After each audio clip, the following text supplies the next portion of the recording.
Hello everyone, welcome to my channel. Keep it simple but significant. I am your host Sasi. Let's start today's discussion.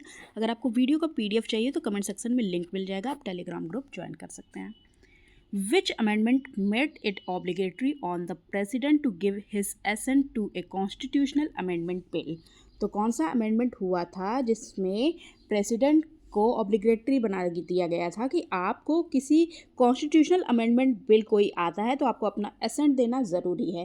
तो ये है 24th amendment act. Answer is B. और ये आया था 1971 में. 1971 में आया था. 24th अमेंडमेंट एक्ट था और इसमें बोला गया था ही can neither withhold the assent nor return the bill for the reconsideration. Okay. Which of the following articles directs the state government to organize village panchayat? तो कौन सा आर्टिकल है जो बताता है कि स्टेट गवर्नमेंट जो है वो ऑर्गेनाइज करेगी विलेज पंचायत? तो ये आर्टिकल है आपका आर्टिकल 40 और ये आता है किसमें? DPSP में, that is director principles of state policy के अंतर्गत ये आर्टिकल 40 आता है. Okay. Which of the following categories of persons become the citizen of India at its commencement, that is on January 1950? तो इसमें कौन सी कैटेगरी है? मतलब ये चार जो दिए गए हैं तो सिटीजन ऑफ इंडिया के लिए कौन कौन सा बताता है, कौन से सिटीजन ऑफ इंडिया बनने के लिए कौन सी कैटेगरी है. तो जो कि जनवरी 1950 से लागू होता है. तो ये है आपका पर्सन डोमिसाइल्ड इन इंडिया, बिल्कुल ये है. पर्सन माइग्रेटेड फ्रॉम पाकिस्तान से जो पर्सन जनवरी 1950 तक, मतलब कमेंसमेंट ऑफ जनवरी 1950 से जब पाकिस्तान से इंडिया आ गए थे लोग, ये भी है. और persons migrated from Pakistan but later returned India. तो पाकिस्तान को चले, कुछ लोग जो हैं वो पाकिस्तान चले गए थे, फिर बाद में इंडिया फिर वापस आ गए, तो वो भी आएंगे इसके अंतर्गत. Persons of India origin residing outside of India, NRI कहते हैं इसको, ये भी करेक्ट है. तो सारे के सारे ही करेक्ट हैं. इसमें करेक्ट ऑप्शन पूछ रहा है, सो the answer is D, all of the above. Okay. The residuary power under the Government of India Act 1935 were given to. तो रेसिड्यूरी पावर जो है वो 1935 के अंतर्गत जो आता है वो किसको दिया गया है? तो ये हैं गवर्नर जनरल और viceroy. Answer is B. Okay. The presidential government operates on the principle of which of the following. तो प्रेसिडेंशियल गवर्नमेंट जो होता है, जैसे प्रेसिडेंशियल गवर्नमेंट कहाँ पे है? अमेरिका में है. हमारे यहाँ कौन सा है? पार्लियामेंट्री फॉर्म ऑफ गवर्नमेंट है.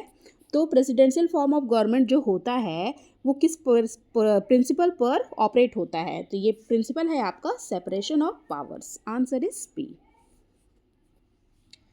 Which among the following acts incorporated 11th fundamental duties in Indian constitution? तो कौन सा एक्ट है जिसमें 11th फंडामेंटल ड्यूटी को इंडियन कॉन्स्टिट्यूशन में जोड़ा गया था?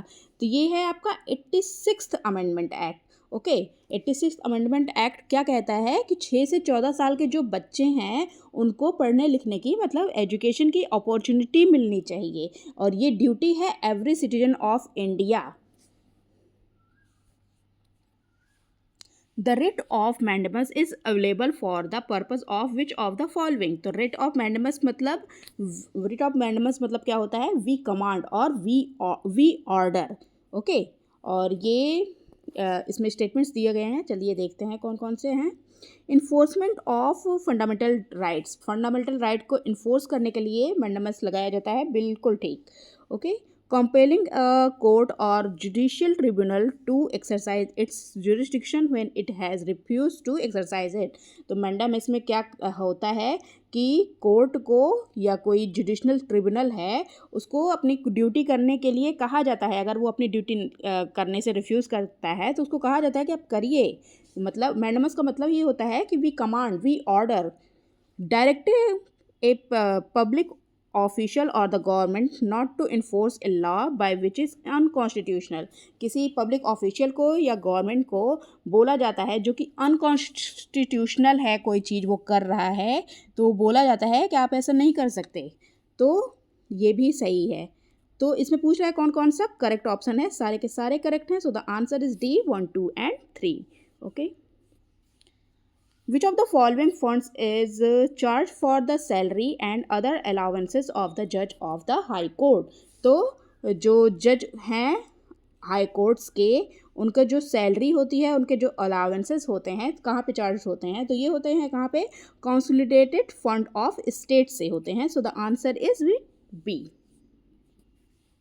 इन which year national commission for minorities was established?